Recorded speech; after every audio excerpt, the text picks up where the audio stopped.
नमस्कार, मैं शबनम और आप देख रहे हैं जनता की आवाज। भाई, गांव का दौरा करते करते आज जो हम है कुंजपुरा ब्लॉक के जरौली गांव में पहुंचे और गांव के सरपंच प्रतिनिधि पंकज चावला जी भी हमारे साथ मौजूद है। आज उनसे हम शिक्षा, स्वास्थ्य और रोजगार के साथ उन योजनाओं के बारे में भी चर्चा करेंगे, बातचीत करेंगे कि जो सरकार ने गरीबों के लिए चलाई है, क्या इनके गाँव तक जो है वो योजनाएं पहुंची है। नमस्कार सर। नमस्कार जी। सर, अगर बात करेंगे शिक्षा की तो आपके गांव के अंदर स्कूल कितने तक है? 8 तक है। 8 तक स्कूल है। स्कूल में टीचर्स कितने हैं? पहले तो 4 टीचर थे, अब 6 हो गए हैं, 2 नई मैडम आई हैं। सर, 8वीं तक स्कूल है और टीचर्स 6 ही है। 6 भी बहुत है मैडम, वैसे देखा जाए तो, क्योंकि बच्चे बहुत कम है। 70-80 बच्चे हैं, कम से कम 150-200 बच्चे तो होने चाहिए। अब हर कोई सोचता है कि प्राइवेट स्कूल में पढ़ाएं बच्चों को। फिर भी हमारे गांव का स्कूल और गांव के हिसाब से बहुत अच्छा है, साफ सुथरा है, टीचर की व्यवस्था बहुत बढ़िया है, बहुत बढ़िया पढ़ाते हैं। लेकिन फिर भी पता नहीं क्यों लोग प्राइवेट स्कूल में पढ़ाना पसंद करते हैं। गांव में बच्चे सरकारी स्कूल में बहुत कम है। सर, 8वीं के बाद बच्चे कहाँ पढ़ने के लिए जाते हैं? महमदपुर या कुंजपुरा।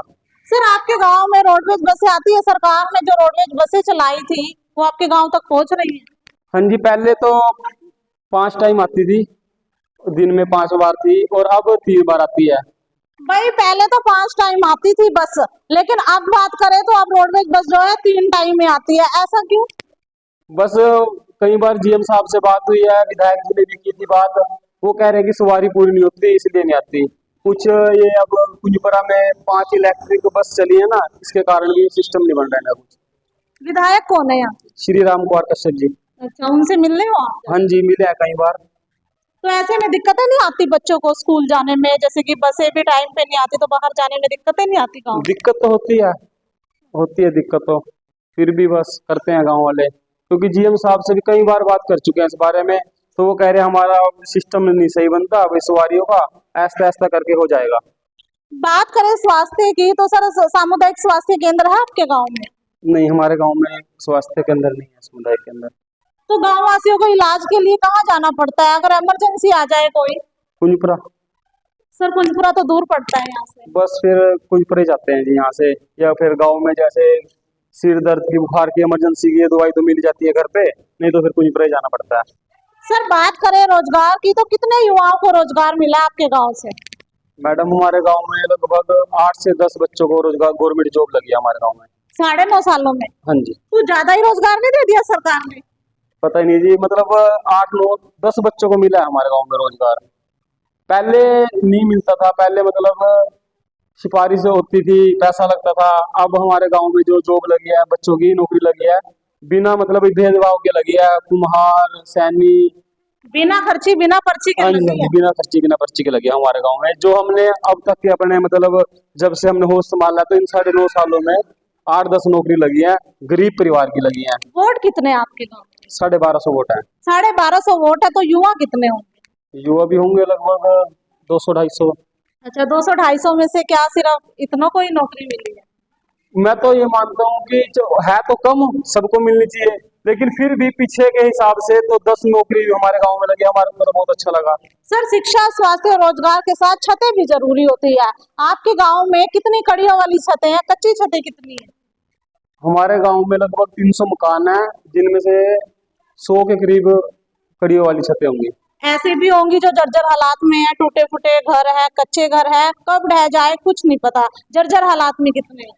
लगभग 30-35 मकान ऐसे हैं जो मतलब काफी खस्ता हालत में है। 30-35 मकान ऐसे हैं। सर, अगर वो ढह गए, परिवार वाले जो उनमें रहते हैं उनको कुछ हो गया तो कौन जिम्मेवार होगा? बस उनको तो रबी रखवाला है जी।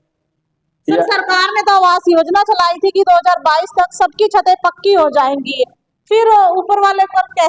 मान लो सरकार आश्वासन देती है सरपंचों को, सरपंच आके गांव वालों को आश्वासन देते हैं, फार्म कईयों के भर रखे हैं 30-40 के, लेकिन अब तक 1.5 साल हमें सरपंच बनने को हो गया, एक मकान आया और मकान नहीं आया किसी का। सर, बात करें 5 पॉइंट बने हुए आपके गांव में? नहीं, अब हमारा 5 पॉइंट ना पास हो गया, आचार संहिता लगी हुई है, इसके बाद हो जाएगा। इसका ये टेंडर हो चुका है। अभी तक नहीं बना? नहीं, अभी तक नहीं बना। पहले 3 पॉइंट बना हुआ है, 10 साल पहले बना था। सर, राशन कार्ड की बात करें तो बीपीएल राशन कार्ड कितने हैं आपके गांव में? मैडम, अब तो सारे ही लगभग बीपीएल है। कितने होंगे? कितने होंगे? लगभग 200 तो होंगे। उज्ज्वला योजना के तहत महिलाओं को गैस सिलेंडर मिले थे। आपके गांव के अंदर कितनी महिलाओं को गैस सिलेंडर मिले? 3 महिलाओं को मिले हैं। अच्छा, हाँ जी, जो फ्री मिले थे। हाँ जी, 3 महिलाओं को मिले हैं। मतलब बात करें 200 तो बीपीएल कार्ड बता रहे हो आप, और 3 को ही मिले हैं बस। मैडम वो सरकार ने योजना चलाई थी कि जिस परिवार में सिलेंडर नहीं है, अब फैमिली आईडी के आधार पे तो मतलब हर घर में सिलेंडर है, वो 3 ही महिला ऐसी थी जिनके घर में सिलेंडर नहीं थे, तो उनको 3 को मिल गए। सरकार तो महिलाओं को लखपति दीदी, ड्रोन दीदी बनाने में लगी हुई है। क्या आपके गांव तक ड्रोन पहुंचा है? नहीं मैडम, अभी तो नहीं पहुंचा। वैसे अब विश्वकर्मा ऐप योजना चली हुई है, उसके तहत मेरे गांव से 100-150 फार्म भरे गए थे। अब देखो आचार संहिता के बाद क्या होता है।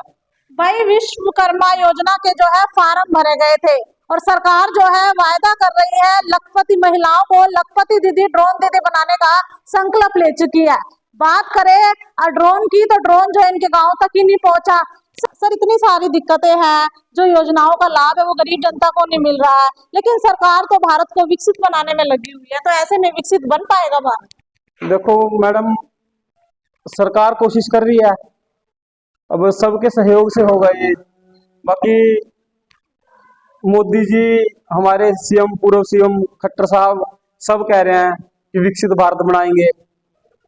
देखो अब कैसे बनेगा, तो इलेक्शनों के बाद ही पता लगेगा। सर, ई टेंडरिंग में क्या कुछ विकास हुए हैं गांव के अंदर? मैडम, एक तो खेतों का कच्चा रास्ता बना है, क्योंकि पहले हमारे गांव में कोई भी खेतों का रास्ता पक्का नहीं था, अब बन गया है। और एक पंचायत घर में एक शेड हुआ है टेंडर के थ्रू। अब जैसे 5 पॉइंट हमारा जोड़ पास हो गया है, और 2-3 काम और भी है, वो आचार संहिता के बाद होंगे, किसी कारण वो नहीं हो सके। सर, आपकी तनख्वाह आ रही है? हाँ जी, हमारी तनख्वाह आ गई है। सर, आपकी तनख्वाह भी आ रही है, टेंडर भी पास हो रहे हैं, लेकिन गांव में विकास नहीं हो रहे हैं। अगर देखा जा रहा है स्वच्छता की तरफ भी कोई ध्यान नहीं है। 5 पॉइंट अभी तक बन के तैयार नहीं हुआ है। मैडम, सफाई कर्मचारी हमारे गांव में एक है, तो हमने सरकार से रिक्वेस्ट की थी, डिमांड रखी थी, हमारे गांव में एक और कर्मचारी होना चाहिए। सरकार कहती है कि जब 2000 की जनसंख्या हो जाएगी गांव में, तो आपके गांव में सरकारी कर्मचारी लग जाएगा, सफाई क्या कर्मचारी। लगता है सर, जो सरकार ने वायदे किए थे, क्या उन वायदों पर खरी उतर पाई है सरकार? देखो मैडम, कुछ हद तक खरी उतरी है, कुछ नहीं, 50-50 है। जी, गांव के सरपंच प्रतिनिधि पंकज चावला जी हमारे साथ मौजूद थे, उनसे आज हमने बातचीत की है। और आपके गांव और आपके शहर में क्या हालात है वो भी कमेंट में जरूर बताइएगा। और अगर आप भी दर-दर की ठोकरें खाकर थक चुके हैं तो फोन उठाइए और हमें कॉल कीजिए। हम आपकी समस्याएं सरकार और प्रशासन तक पहुंचाने में आपकी मदद करेंगे। इसी के साथ जय हिंद, जय भारत।